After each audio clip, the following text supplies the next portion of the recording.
Good afternoon, and thank you for joining me on The Way to Wow, People Making Money. I'm your host, Kevin Bemmel, and I'm looking at myself in the Zoom meeting, and it seems like the synchronization is off just slightly. So if I start laughing, I'm laughing at myself because it looks so strange.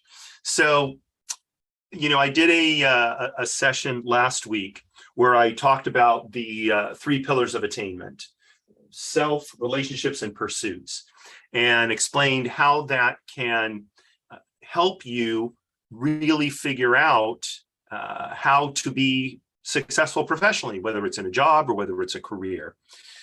And I think it was I don't know, maybe 2-3 Sundays ago, I had done a short piece about mindset, and I decided I really want to expand on that, because whenever people start talking about success, especially professional success, this issue of mindset comes up. And the way it's discussed, oftentimes, look, I'm only going to speak for myself. I find it very off-putting, to say the least, demotivating sometimes. So I've mentioned this, I think, before. I have a friend, and we call it, the sort of toxic positivity movement. And one of the things I mentioned in the short piece I did a couple of weeks ago was I was listening to a motivational speaker on a recording, and he was one of these, you got to be positive, and you got to be upbeat, and you got to be like this, and it's like really all that kind of slightly below frenetic energy, which candidly drives me pretty crazy. I can't take interacting with people like that for very long. So I want to just say to them, relax. If it's going to happen, we'll make it happen. You being excited is not going to make it more likely to happen. In fact, I feel like I'm getting battered by all the energy that you're pushing at me. So this particular speaker, he acknowledged, he said, I hope before I die, I'll actually be able to sustain my positivity for one whole day. I'm thinking to myself, yeah, exactly. I mean, come on. Stuff happens throughout the day, and it takes us for a loop. I was helping my daughter get ready for school this morning, and while I was making her lunch, she was getting some cereal, and she went to open up a new box. And I know this has happened to you, right? She goes to pull open the plastic, and it rips, and the cereal goes fing. And it's like, oh, it's like and after a while, we were laughing about it because it's like these things rolling all over the floor. But I mean, come on, in the moment, you're not going, oh, what a great thing this was that the plastic tore and the cereal spilled all over the place. That's just not normal. That is not normal, right? So I do not buy this idea that success is tied to your positivity. Now, I'm not saying being negative is the answer. It's not. I don't think positive or negative, I'm not sure it has a whole lot to do with it. What I think success has to do with is figuring out, what do I want, and how do I get it? And if I think I have a reasonable chance of getting it, then it's basically a tenacity play. But let me be honest, okay? Before I joined the Navy, I was roughly 5 feet 8 inches tall, okay? And by the time I left the Navy, about whatever it was, 14 years later, the Navy said I was not that tall anymore. But even if I hadn't lost that amount of height, I was not going to be successful in the NBA. It was just not going to happen, okay? I was not going to be successful in the NFL, okay? I was not going to be a successful tennis player. I don't care how much I practiced. I don't care how positive my attitude was. I was not going to do these things. Okay? Positive attitude wouldn't make a difference. It just wouldn't. I don't have the right body structure. I'm too small. The ratio of the length of my leg to my overall height. My trainer can explain it to you better than I can because he's the expert in it. I'm not. But I will accept his judgment on this. Kevin, you were never going to be a professional athlete. It's like, I think you're right. Okay. And that's not being negative. That's just accepting reality. Right. And the reality too is I was never going to be the CEO of a Fortune 500 company. Not because I couldn't do the actual work. I might have been able to, but that's not the major skill. The major skill is the sort of ability to put up with mounds and mounds of, awful stuff, right? I don't have the patience for that. I just don't. I don't have the patience for the corporate politics and those things. Now you say, well, if you had a positive attitude, you could develop the patience. It's like, well, yes. We only have so much time, and we have to decide how we want to develop ourselves.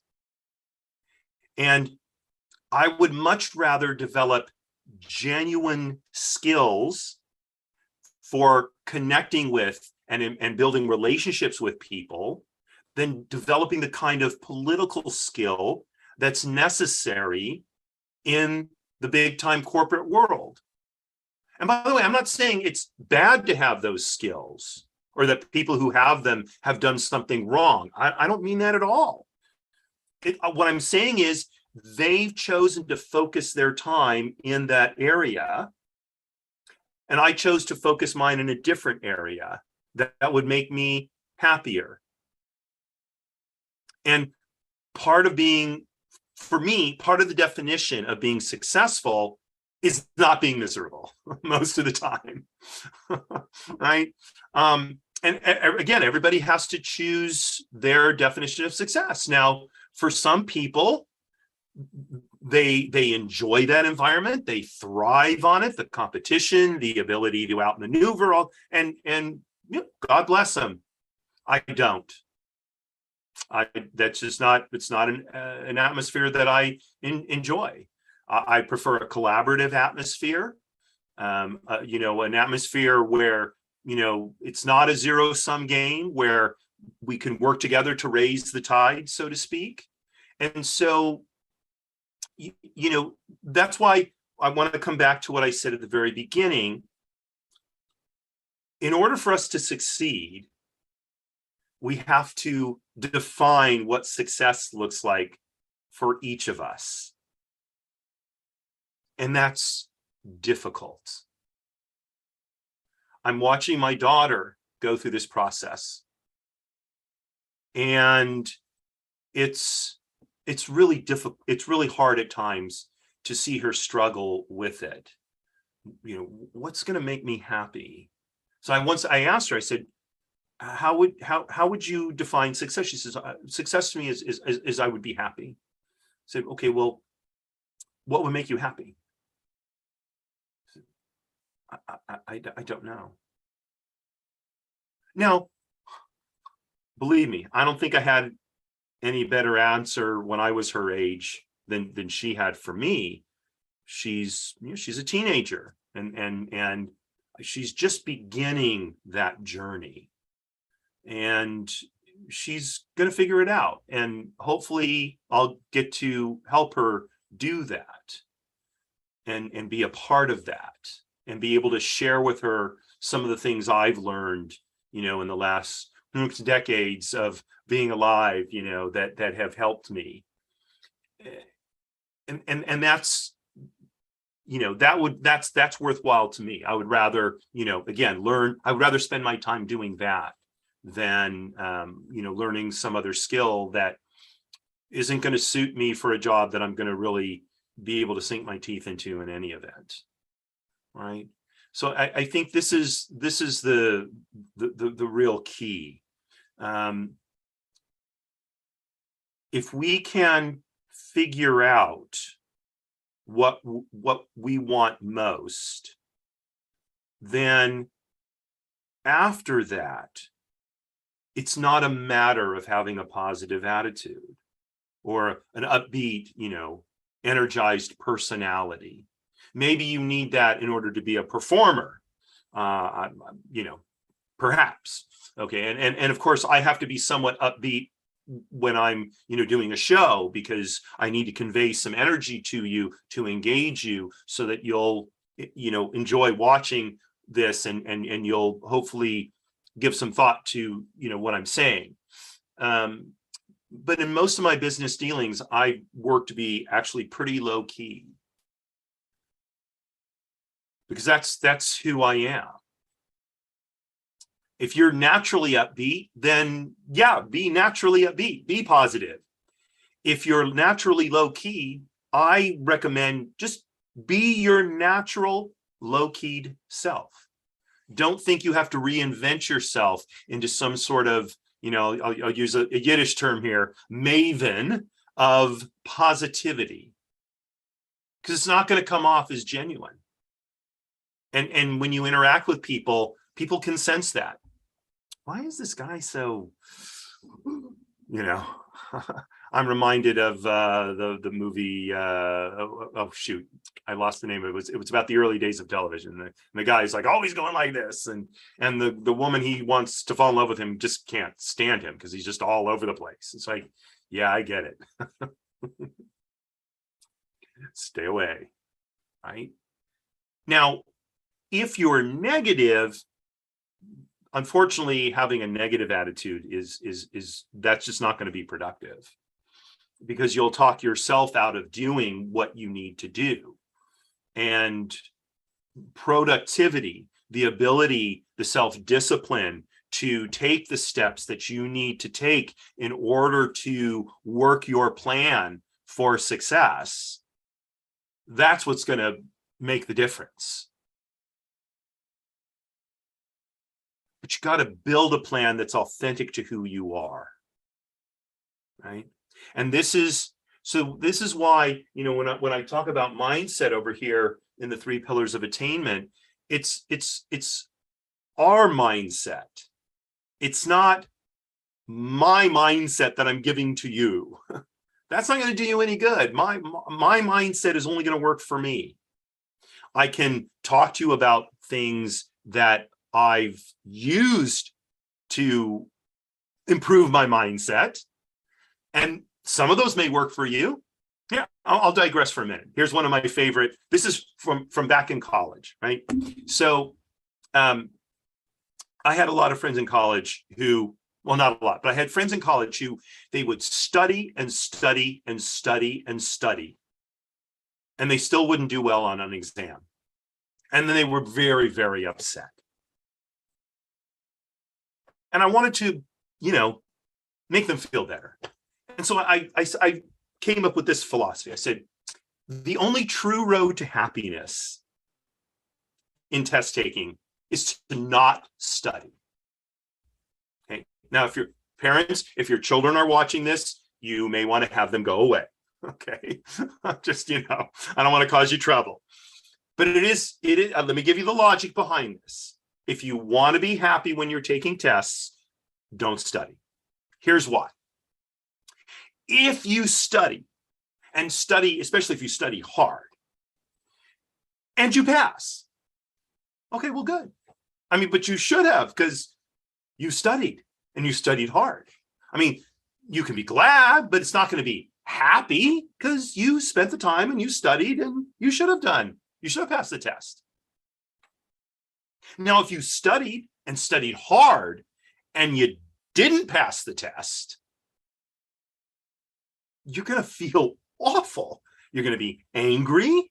Like, you start with the, how stupid am I? All that kind of stuff that we come up with when, we do something that we think we shouldn't have done. It's like, I spend hours and hours and days and weeks studying, and I blew the test anyway? Come on, what's wrong with you? Hit yourself up the side of the head kind of thing.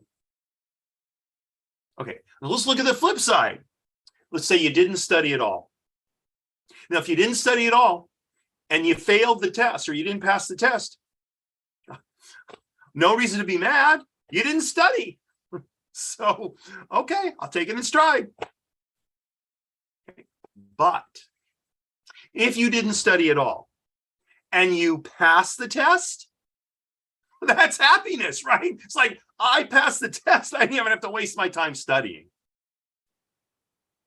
Now, of course, I'm saying that somewhat tongue-in-cheek, but you see that for me, that works. So I had to take an exam a few weeks ago, or a couple weeks ago, whatever it was, and I'm like studying, and it's like, oh, I just can't do this anymore. It's just, I just couldn't spend any more time with it. And I said, okay, you know what? I'm just going to go take the test. If I blow the test, I won't have any reason to be upset, because I probably didn't study as much as I should have, but I just can't. I'm just going to take the chance. Because I was doing these practice tests and I wasn't getting a high enough score on them and all this kind of stuff. And it's like, I went and took the test and I passed. And when I saw the results, I'm like, yay! I didn't waste my time. I didn't drive myself nuts studying. I shouldn't say waste my time, but I didn't drive myself nuts studying. And I passed. And all that matters with these kind of tests is that you pass. It doesn't matter whether you get an A or a B or a C. Well, as long as I got above the minimum score or higher, that's all I cared about. Because nobody is ever going to say, well, what score did you get on the exam for passing that licensing? Nobody's going to ask me that. Nobody cares. All I got to do is be able to say, see, I got the license. And that works for me. That's part of my mindset, is to make up these kind of sort of games, if you will, that allow me to live with the results of the decisions that I make and continue to move forward, right? From the early days when I started my first business, this is back in the sort of mid to late 1980s, I had no experience in business. I was an architecture major, as I think I've mentioned. I had no experience in business. Neither of my parents were in business. My paternal grandfather was in business, but he died he died when I was, pretty young. I knew him, but I never knew him as an adult or anything, where the things, there were things I could have, learned from him. And so, I'm building my company, and I would make these mistakes, and I'd lose, thousands of dollars in potential income, or I'd lose, money out of my pocket. And it really bugged me at first. It's like, how can you, Kevin, how can you be so stupid? Come on, get with the program, you lunkhead kind of thing. And then one day I was probably running or something, and it occurred to me, I never went to business school or anything like that. So all these mistakes that I was making that were costing me money, I need to look at it in terms of, well, what would it have cost me to go to the Wharton School, which for my mind, that was, for whatever reason, that was like the business school, right? So I looked up what it cost to go to the Wharton School, and whatever it was at the time, probably, $10,000-$20,000 a semester, even way back then. And when I would make one of these mistakes, I'd say to myself, okay, well, I just bought myself, another semester at the Wharton School. That's how I started my business, and eventually, rarely did I have to buy even a refresher course at Wharton. Because I learned, that was my school. My school was a school of hard knocks. I suspect a lot of you are familiar with this school, right?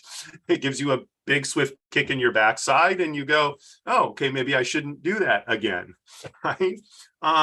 And rather than getting down on ourselves, just, okay, what's a philosophy that will allow me to accept the results and move on, okay? And some people would say, well, that's positivity. It's like, okay, maybe. To me, that's just part of my desire to live a calm life, be able to take care of the responsibilities that I have, and, keep being productive, keep getting things done, keep being able to help people, take care of my daughter, et cetera, et cetera.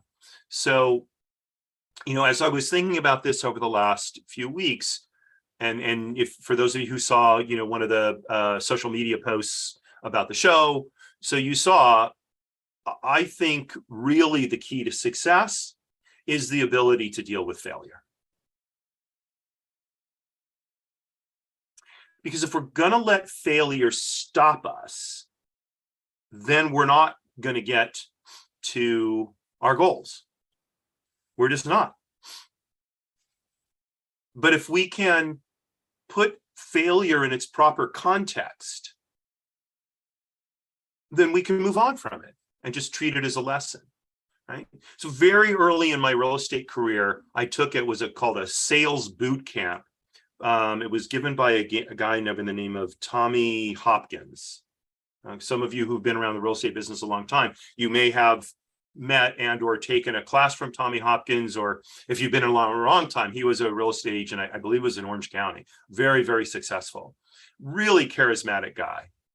And when I realized that my sales skills were not what they needed to be early on in my business, I spent what was to me a big chunk of money at the time, probably several $100s that I didn't really have, and I went to his whatever it was, a 3 or 4 day sales boot camp.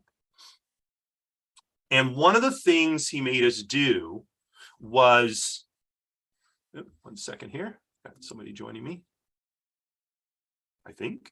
We'll see.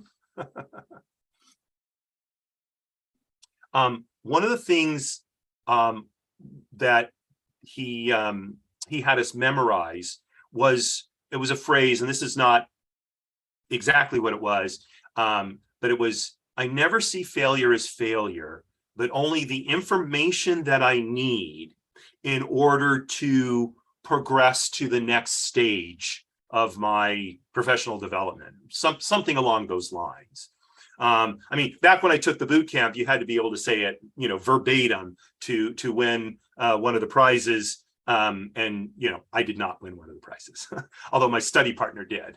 Oops, something's messed up here. 1 second. Okay, and there we go. Okay, here we go. So the most important thing we can do if we want to be successful is to find our way of dealing with life's setbacks, whether you want to call them failures, setbacks, mistakes, call it whatever you want. I'm not sure what we call it is very important at all, only that we recognize that they're inevitable, right? None of us are perfect. And especially if we're working on doing something new, something we haven't done before, something that's difficult, we're going to make mistakes. Or like, my daughter this morning, it wasn't like she was trying to make the cereal box, explode on us. She was a little tired because she didn't sleep well the night before. And when we're tired, we're maybe, not quite as adept at certain things, or she didn't notice it, or could it just total accident? These things happen. The question is not if these things are going to happen. It's when these things happen, how do we respond? And the most important distinction that was ever made for me in any kind of training class that I ever took was recognizing the difference between a reaction and a response. Right? You say, well, no, those are the same thing. I always thought so. I did, until someone explained to me the difference. A reaction is just some stimulus and we give back immediately with no thought. Now, by the way, sometimes we need to react. If we're driving a car and all of a sudden someone comes out from between two cars, our reaction is to swerve and not hit the person. Good reaction, right? But aside from those kind of high stakes situations, most of the time we don't want to react. We want to respond. And what I was taught was stimulus, beat, respond. And that beat in between the stimulus and the response is crucial, because it's in that moment that we can make a conscious decision what to do, what to say, how to say it, tone of voice, look on our face. Okay. Now, please don't mistake. I'm not saying that I'm even necessarily good at this. I think the best I can say is I'm better at it now than I was, 30 years ago, or 35 years ago when I started my business career. But it's a lifelong, a lifelong development of a skill. Stimulus, beat, response. So if I'm on a telephone call with someone and they say something, sometimes I can, you've probably had this experience yourself. Someone will say something, you can feel you go like your whole body tightens up. Right? And you want to wah! Probably not going to help the situation out. Not going to make things better. Take a beat. Okay, how do I need to respond? That's what the beat says to me now. What's a good response? What's a good response? I think I heard you wrong. Because you can't possibly have meant X, because that's just not who you are. So can you peel that onion for me a little bit? And 99% of the time, yeah, I've misperceived what they've said or done, right? Or they didn't realize how they were coming off. They didn't have the intention of doing something that, as they reflect back on it, was, shall we say, counterproductive, hurtful, rude, whatever, right? And by the way, even if it was on purpose, what good does it do? If someone opens up the 16-inch guns on you, as we say in the Navy, what good does it do to open up the 18-inch guns back on them? It's not going to make the situation better.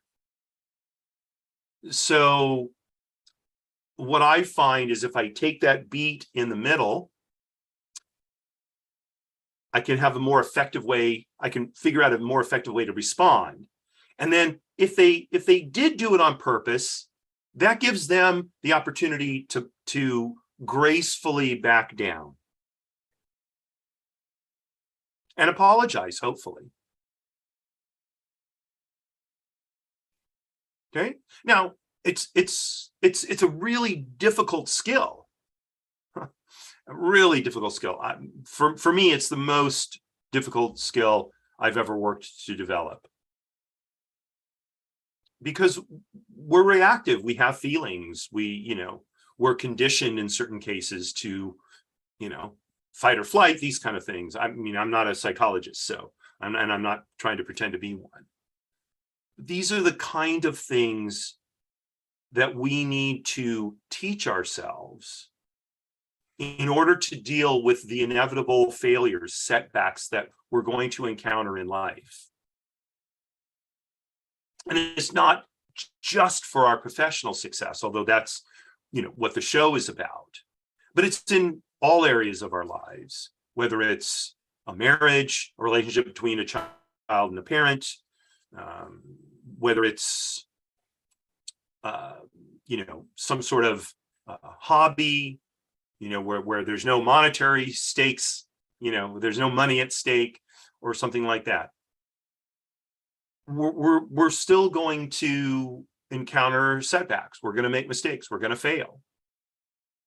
But if we want to really get more deeply into something where the real satisfaction is, we've got to be able to move beyond those points. Okay?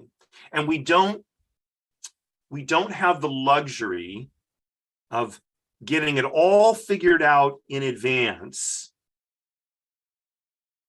so that when we present it to the world, here it is. See, it's perfect. Because we're not. We're just not. Right? So some of you who have seen some of the early editions of the show, you when you see the 3 pillars of attainment now, you see they're fairly different. And candidly, when I first presented it on the, I think it was the first day of the show. So I had talked to a good friend of mine about it, and he said, something about this just isn't right. And I said, okay, yeah, I mean, I hear it. How do I improve it? And we couldn't figure it out. We couldn't figure it out. And so I went with what I had. And hopefully, it helped people. It certainly helped me. And I think it helped some other people as well. I hope it did. And then one day, I think this is going now back about 6-8 months ago, maybe a little bit more, it suddenly dawned on me, I was too myopic in how I was looking at the pillars. And a new organizational scheme came to my mind that I realized fit more closely how we tend to handle our lives. And when I ran it by my friend, and I sent it to him, I said, what do you think about this? He said, yeah, this is much more on the right track. He said, it's not perfect. I'm like, got it. But this is much more like it, right? And I try and avoid making the perfect the enemy of the good and the better or the excellent, right? If we're going to wait around for everything to be perfect, we're going to wait around our whole lives. We're never going to do anything. Okay. So, was it a mistake to release the earlier version? I don't think so. Ideas are sometimes like, I know this is cliche, they're like wine. They need some time to develop, to mature, that sort of thing. And they need time to develop within us as well. So we call it maturity with a human being as well, right? So our ability to absorb new ideas, filter them through our value system, apply them to our lives or discard them, because not every idea that comes to us is an idea that we ought to adapt. I'm sorry, not adapt. It's not an idea that we should adopt. We may need to adapt it in order to adopt it. Yes, I'm here every Wednesday. Don't forget to tip your waiter.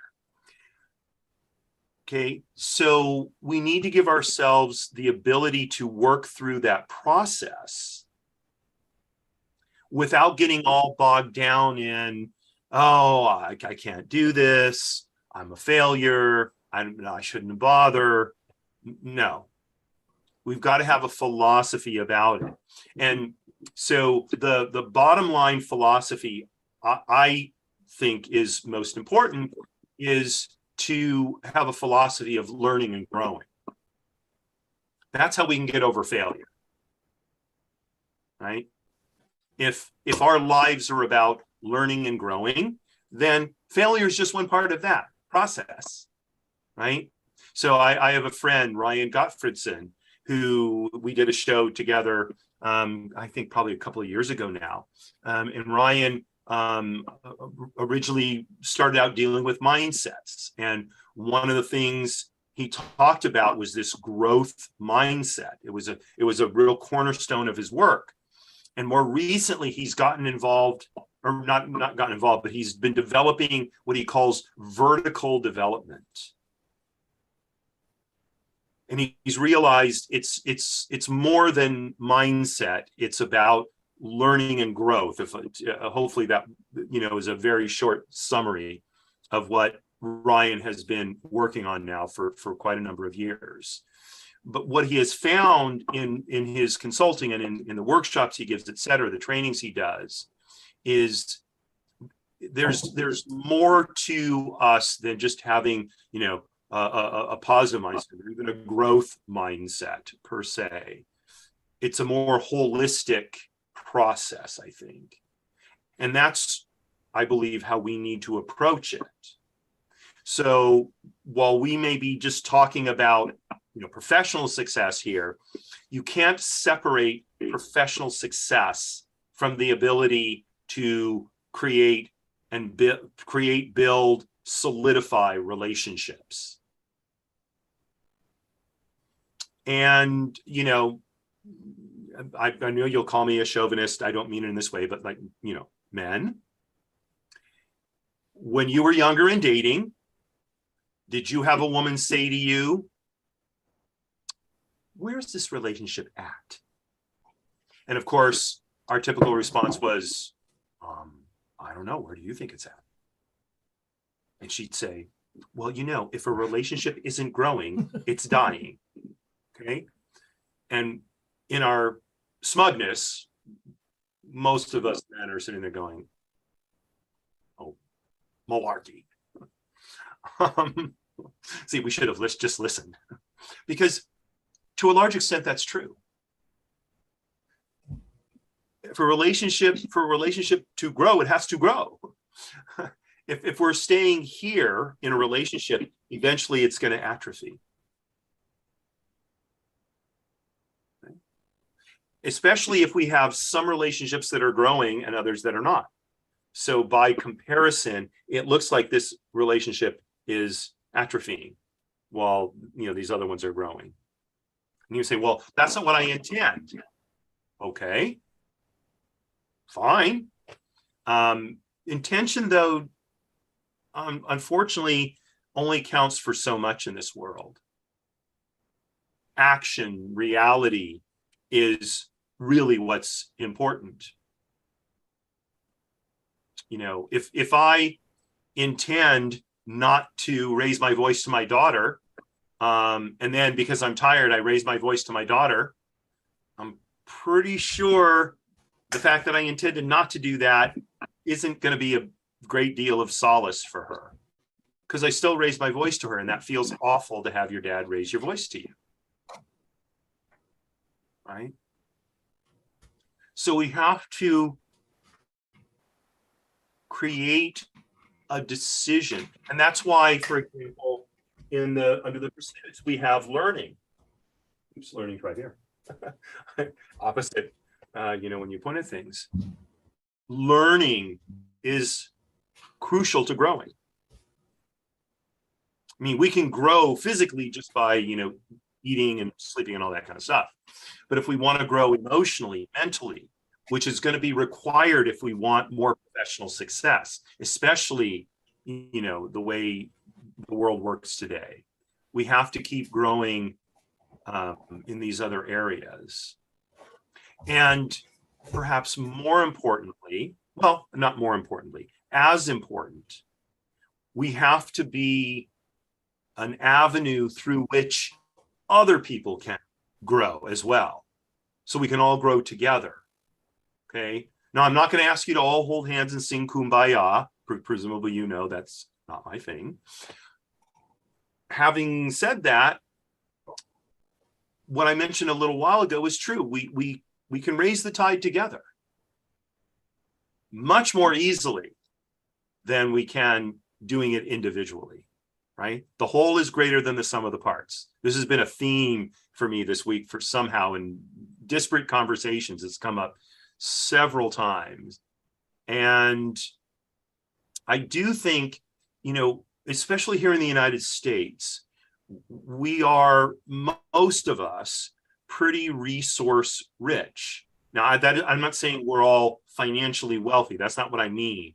When I say we're resource rich, what I mean is, if we want to do something, there are people, businesses, organizations out there that will help us do that. They'll help us accomplish our goals. And in many cases, it will cost us little or nothing to avail ourselves of that help. So that's why I say we're resource rich. Right? I was talking to somebody, actually I was sitting in a meeting yesterday where on this organization, I think they have more people making six figures than any company in the history of the world, basically, right? And it costs virtually nothing to get started, about $100, $99, I think they said, right? And you say, oh, come on, it's got to be a scam. No, it's not. Now, I'm not saying, you pay your $99 and you have, financial success. I don't mean that at all. You have to work. You have to be self-disciplined, et cetera, et cetera. You got to learn, you have to grow. All of that is part of it. But there's many, many, many people there to help, each other be successful without charging. It's all part of how the whole system works. It's really quite fascinating, right? If you talk to my friend Bill Gross, we were just on the phone before the show started. Bill is part of EXP Realty. It's a fascinating company. Bill has told me some things about it, and it's all geared toward providing a path for people to have professional success without having to start with a ton of money. Okay? You still have to be self-disciplined. You still have to, do the work, all that kind of stuff. But if you do, the system works, right? So that's what I'm saying. We need to be open to this learning and growth, because even if it's EXP or this other company I was listening in on, it's not like, it goes like this. It doesn't. It goes like this. You have ups and you have downs, and there, you'll make some mistakes and you'll have some setbacks. And, for some people, they get a setback that puts them out of the game. That's what we want to avoid.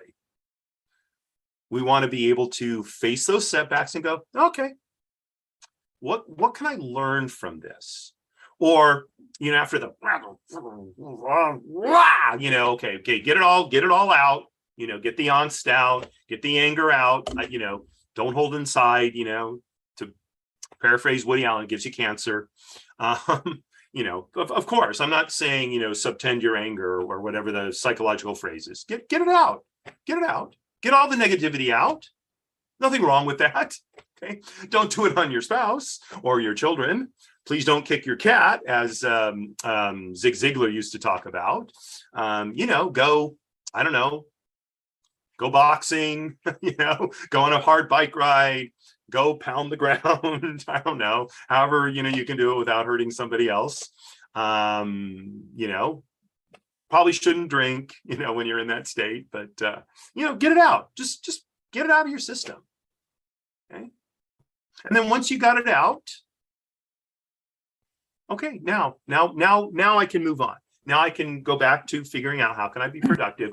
What can I learn from this? How can I grow? Okay. And by the way, not all failures can be gotten over in, an hour or a day, for that matter. Some failures really throw us for a loop.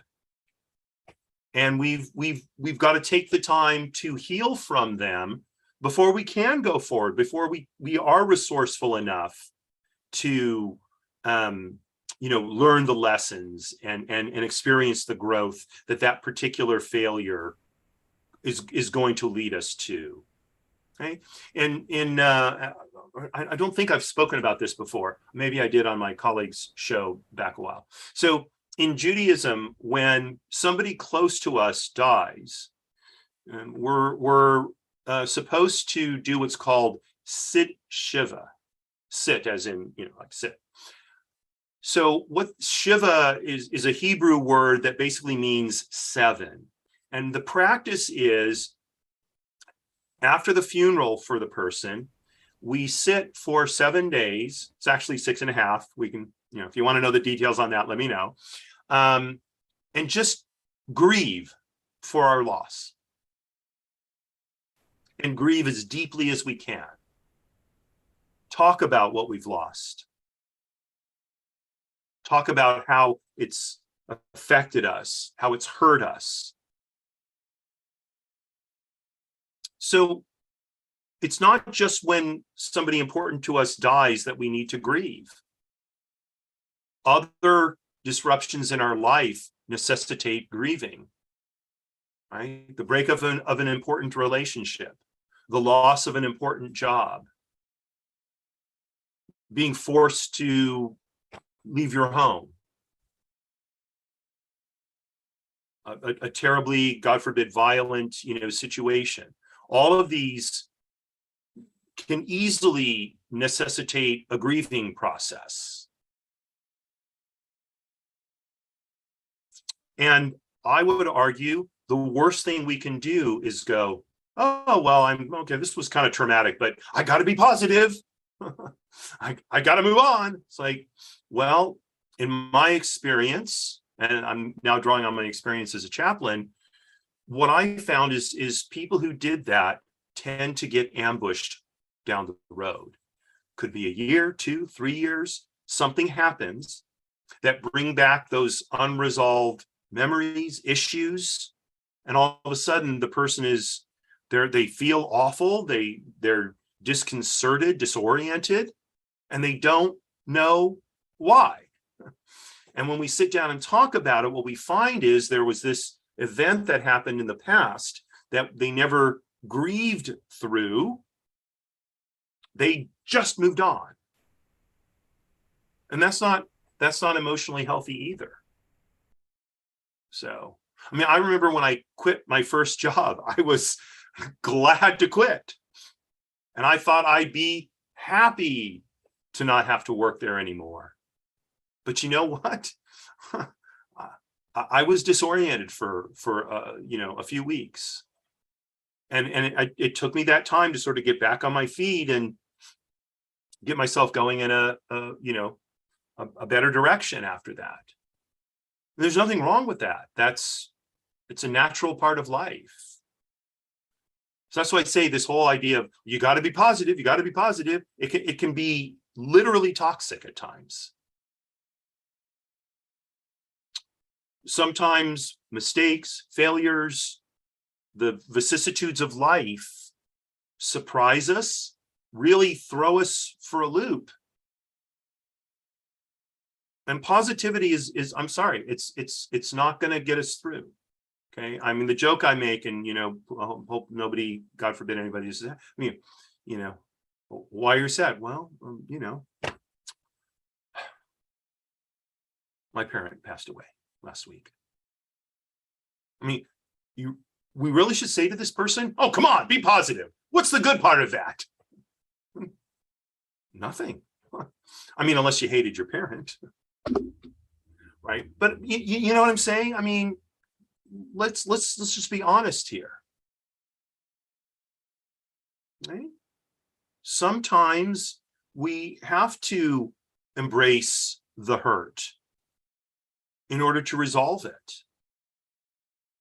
I mean, if we lost out on a big deal in our business career, listen, oh, well, I just spent 6 months on this deal. It fell through. It's beyond salvaging. Oh, well, I'm not so sure. I mean, at least have a post-mortem, These are the kind of things I think we need to be aware of to have a really durable, resilient mindset, a mindset that's geared toward growth, right?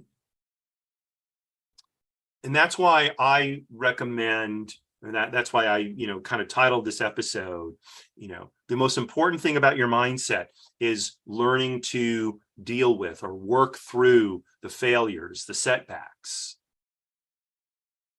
In some cases, we can work through them in about this much time. Like spilling cereal on the floor this morning. Other times, it could reasonably take months. And that has to be okay. Okay? And by the way, our friends will oftentimes sort of get with it and say, come on, snap out of it. This is the best. You're gonna say this is the best thing that ever happened to you. I'm sorry. In the midst of it, while I acknowledge those things are well-meaning, they're probably not particularly helpful.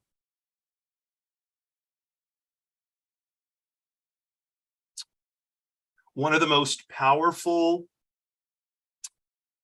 situations I ever heard about was a rabbi friend of mine had to go visit someone in the hospital. And when he got there, there was already someone sitting by the person's bedside. And the person was just sitting there. And he sat there for a while longer, and then he noticed my friend in the doorway. And he said, "Oh, are you here to visit?" He said, "Yes." He said, "Yes." He said, "Oh, I can go if you'd like." He said, "No, I don't want to interrupt you." He says, "No, I've been here for an hour. I can go now." And he said, "You've been sitting there for an hour?" He said, "Yeah." He said, "What did you talk to him about?" I didn't talk to him. I just came and sat. So he knew that there was someone who cared enough to come and sit.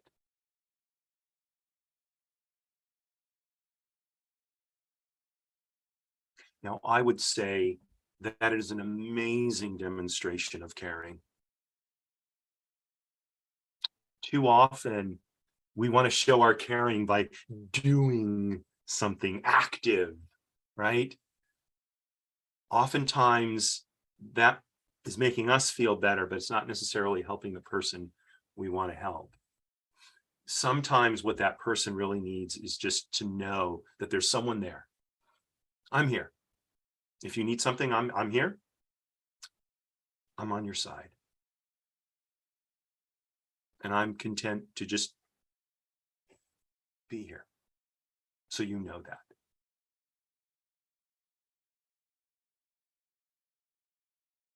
There's a lot of peacefulness in that knowledge, a lot of strength that can be drawn from that knowledge.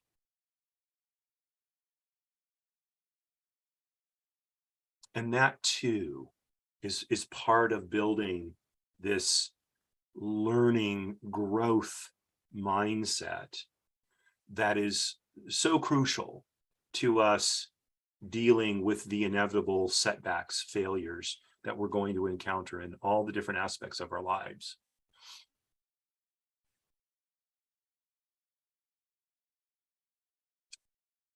So I'm be very, very curious to know what you think about this. I've heard so many of these, positivity speakers, and I sincerely just don't think that's the right answer. It's not sustainable. Life is not a sprint. It's also not a marathon. Life is a series of wind sprints. We've got to be able to go for a while and then rest, and go for a while and then rest. And in the resting periods, we've got to be able to rejuvenate ourselves, our bodies, our minds, our spirits. That's what will get us through. That's what will bring us success. I think for sure. However we define that. Okay. I don't know if, do you have a dollar amount tied to your success? Do you have the achievement of a particular goal in mind? A particular way you want to feel about yourself? All of these are absolutely, you shouldn't need me. I don't think you need me to say this, but whatever your definition of success is, it's perfectly valid. It doesn't matter if it's different than everybody else's. In the world we inhabit today, we get to decide what success means to us. I know there's still some social pressures. I get it. but far less than there was half a century ago, that's for sure, where so much of our lives was pretty much, dictated by how society operated. And it's a difficult thing to have to figure that out on our own. And that's a lot of what this, show is about, is helping us working together to figure these things out. So, don't worry about being positive all the time. Nobody is. Not even these guys who are telling you got to be positive. Focus on when I hit a setback. How do I learn? How do I grow?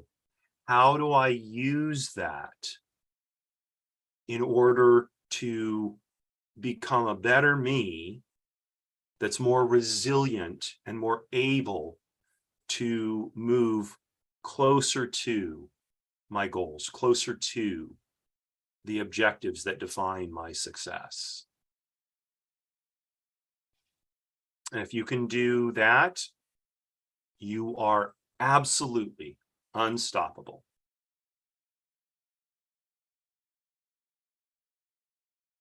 So it just, anyway, I would love it if you would leave a comment, a question. If you disagree with me, for sure, please leave me a comment. Tell me why you disagree with me. I'd like to know. Maybe I'm wrong. Or maybe something that I've said is mistaken. So by all means, give me your thoughts. I'd love to hear it. That's number one. Number two, if you have a remarkable way of making a living, let me know. Send me a message, send me an email. You'll see if you go on those show notes to the show after it posts on our YouTube channel. Shoot me an email. Let me know about what you're doing. I'll have you as a guest. Or if you know someone that you think has a remarkable way of making a living. By the way, I'm not interested in people who are making, $10 billion a year. We're not going to do that. I'm interested in people who really enjoy what they're doing. They're able to take care of themselves and or their families, really doing something that they just sunk their teeth into. So if you know someone like that, let me know about them. Okay. And I'll get in touch with them and say, hey, your friend such and such said you'd be a great guest for the show. I'd love to have you on. Help us all, raise the tide, as I've said already several times this show. And so now it just is for me to say, thank you very, very much for watching. If you know of someone who's struggling, send them a link to the show. Maybe this will help them. Or just send them my email and say, hey, this crazy Rabs guy from the Navy, he was a chaplain for years. He might have something worthwhile that will help you when you're ready. Feel free to do that. That's why I do this.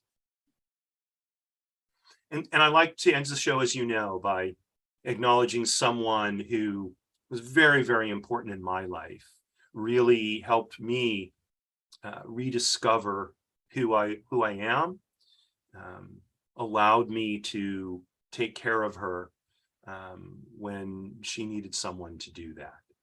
And so, Marie, darling, you are still and always will be my belle. So thanks for joining me. I hope you enjoyed the show. I hope you found it. More importantly, I hope you found something useful here, maybe just a kernel or a nugget you can apply to your life. Join us next week, Wednesday, 12:30 p.m. Pacific time, 3:30 p.m. Eastern time, an hour in for Mountain and Central time. And we will talk more about the way to wow, people making money. Thanks so much.